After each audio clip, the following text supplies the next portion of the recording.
اسلام عورت کی عزت اتنی دیتا ہے جب تک وہ اپنی رضا کا اظہار نہیں کرتی قاضی کی مجال نہیں کہ وہ نکاح پڑھا سکے. ہم خود کھڑے رہتے ہیں جب تک اجازت نہیں آتی.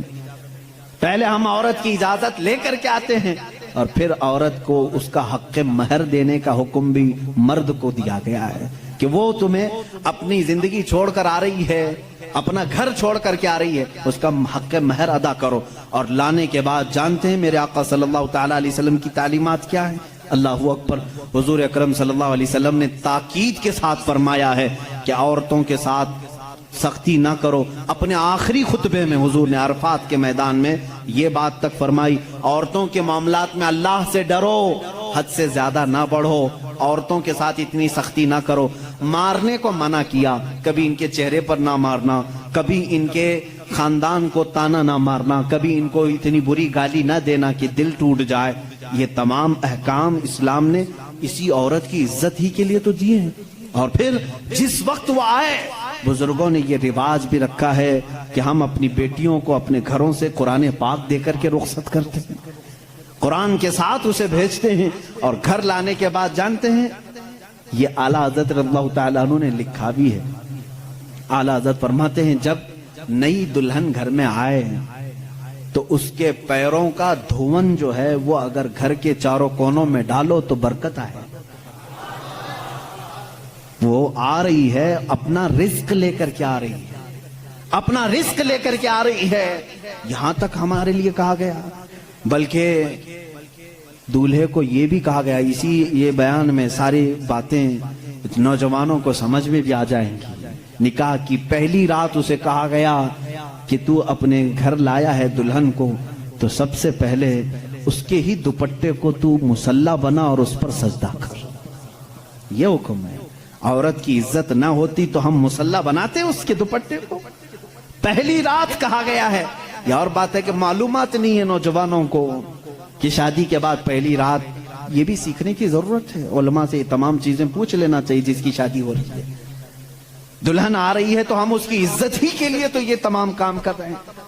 اور اس کے بعد حکم یہ دیا گیا کہ سب سے پہلے اس کے ساتھ بات چیت کی شروعات کرنے سے پہلے اس کی پیشانی پر ہاتھ رکھ کر اللہ کی بارگاہ میں یہ کہو, اے اللہ اس کے اندر جتنی تو نے اچھائیاں رکھی ہیں وہ سب اچھائیاں مجھے عطا کر دے, اور جتنی اس کے اندر برائیاں ہیں ان تمام برائیوں سے مجھے تو بچا دے. یہاں سے تو شروعات کر. ظاہر سی بات ہے میں نے اس وقت محسوس کیا, چند دنوں پہلے ایک نوجوان کو تلقین کر رہے تھے, پیشانی پر جہاں بال اگتے ہیں وہاں ہاتھ رکھ کر کے دعا کرنا. تو اس نے پوچھا کہ حضرت دعا تو ایسی ہی کر سکتے ہیں, پیشانی پر کیا؟ میں بھی چونک گیا. اس کو میں بتاؤں, میرے ایک استاد سے میں نے پوچھا کیا ایسا ہے کہ اپنی دلہن کی پیشانی پر ہاتھ رکھ کر کے اس طرح دعا کرنا چاہیے؟ انہوں نے کہا ہاں ہے.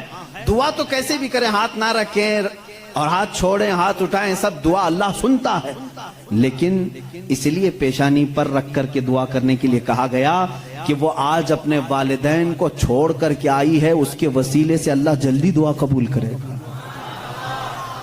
اس کا دل مغموم ہے, وہ غمگین ہے, اور غم زدہ لوگوں کے ساتھ میرا مولا ہے. وہ اپنے والدین کو چھوڑ کر کے تیرے گھر آئی ہے, وہ مغموم ہے, بہت غم زدہ ہے. آج اس کی پیشانی پر ہاتھ رکھ کر کے دعا کرو.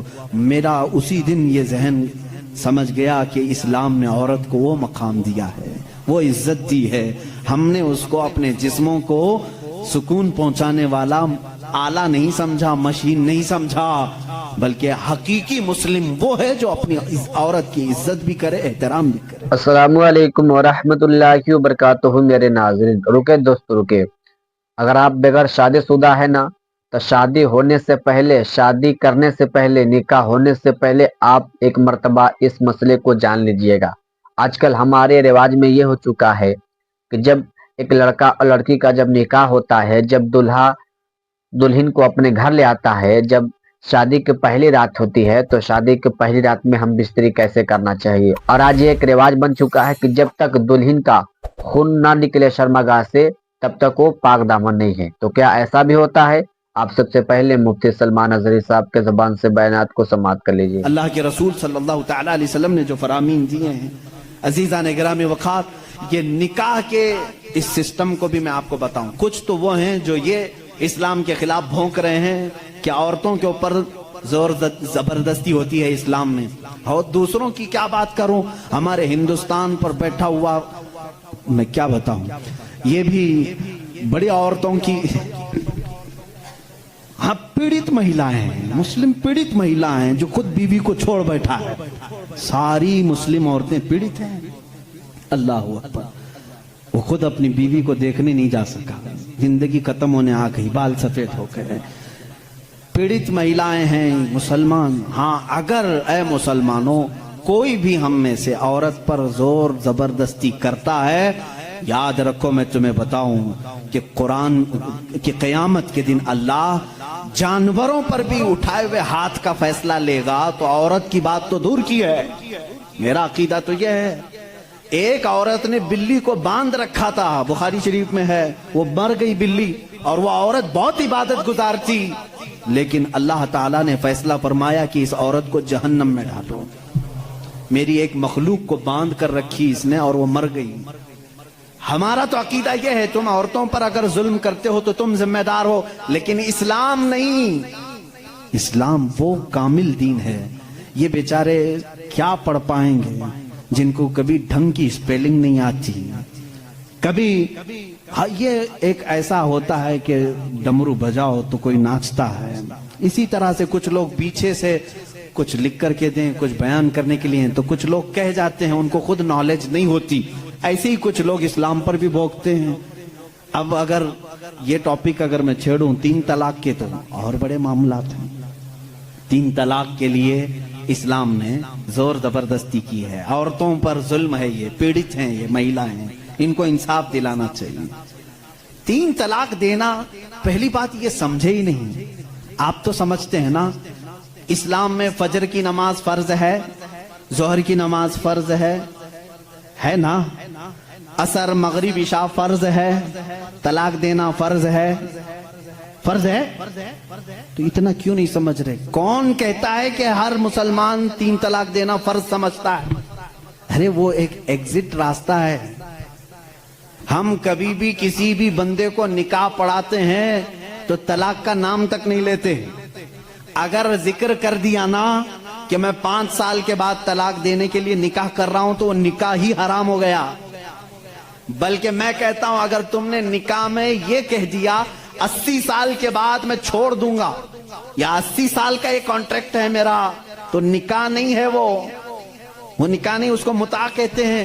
ہم نکاح میں کبھی وقت متعین نہیں کر سکتے, بلکہ ہم تو لائف ٹائم کے لیے نکاح کر رہے ہوتے ہیں, لائف ٹائم کے لیے. لیکن انسانی زندگی میں کئی معاملات ایسے آتے ہیں کہ مزاج نہیں جم سکتا. ضروری نہیں ہے کہ ہر آدمی کا مزاج دوسرے سے جم جائے. کبھی ایسا ہو گیا تو اس کے لیے آپشن رکھنا چاہیے کہ نہیں رکھنا چاہیے؟ اس کے لیے آپشن رکھنا چاہیے کہ نہیں رکھنا چاہیے؟